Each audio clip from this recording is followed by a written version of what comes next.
আসসালামু আলাইকুম রাহমাতুল্লাহ। বাংলাদেশের কি একটা হালচাল হলো! তুচ্ছ ঘটনাকে কেন্দ্র করে শেরপুরে নবম শ্রেণীর এক ছাত্রের পা কেটে ফেলেছে প্রতিপক্ষরা। এই পা কেটে ফেলার পরে তার বাবা তার সেই কাটা পা নিয়ে থানায় থানায় বিভিন্ন দপ্তরে মহলে ঘুরে বেড়াচ্ছে ন্যায় বিচার পাওয়ার জন্য।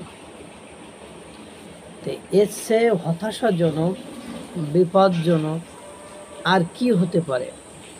একটা দেশে যে আইনের শাসন অনুপস্থিত, একটা দেশে যে নৈরাজ্য চলতেছে, একটা দেশে যে মব সংস্কৃতি, মব কালচার ব্যাপক আকারে বৃদ্ধি পেয়েছে এবং জনগণ যে নিরাপত্তাহীনতায় বসবাস করছে, তারই এক উজ্জ্বল দৃষ্টান্ত হলো এই ছেলের কাটা পা নিয়ে দরজায় দরজায় ঘুরে বেড়ানো।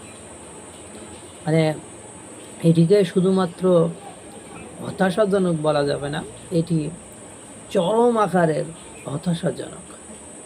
কেননা যে মানুষ কোন লেভেলের বর্বর হলে এই ধরনের কাজ করতে পারে? কারণ একজন সুস্থ, স্বাভাবিক, একজন দেশপ্রেমিক, একজন ধৈর্যশীল মানুষ প্রিয় কখনোই নবম শ্রেণীর একটা ছেলেকে এভাবে জখম করে কুপিয়ে পা কেটে নিতে পারে না।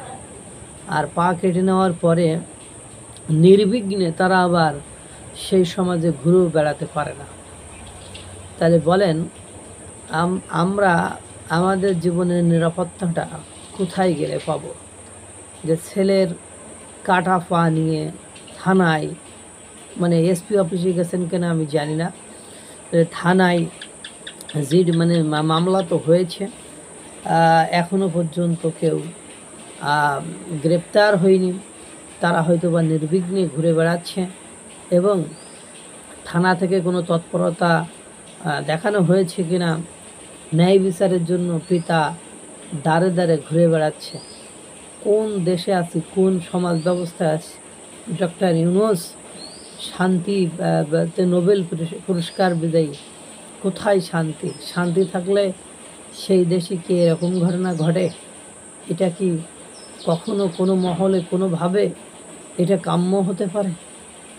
মানে হতাশার সাগরে নিমজ্জিত এই জনগণকে বাঁচাবে কে? আল্লাহ তাআলা সকলকে ধৈর্য ধারণ করার শক্তি দিক, ক্ষমা করুক, ভালো রাখুক, সুস্থ রাখুক। আসসালামু আলাইকুম রাহমাতুল্লাহ।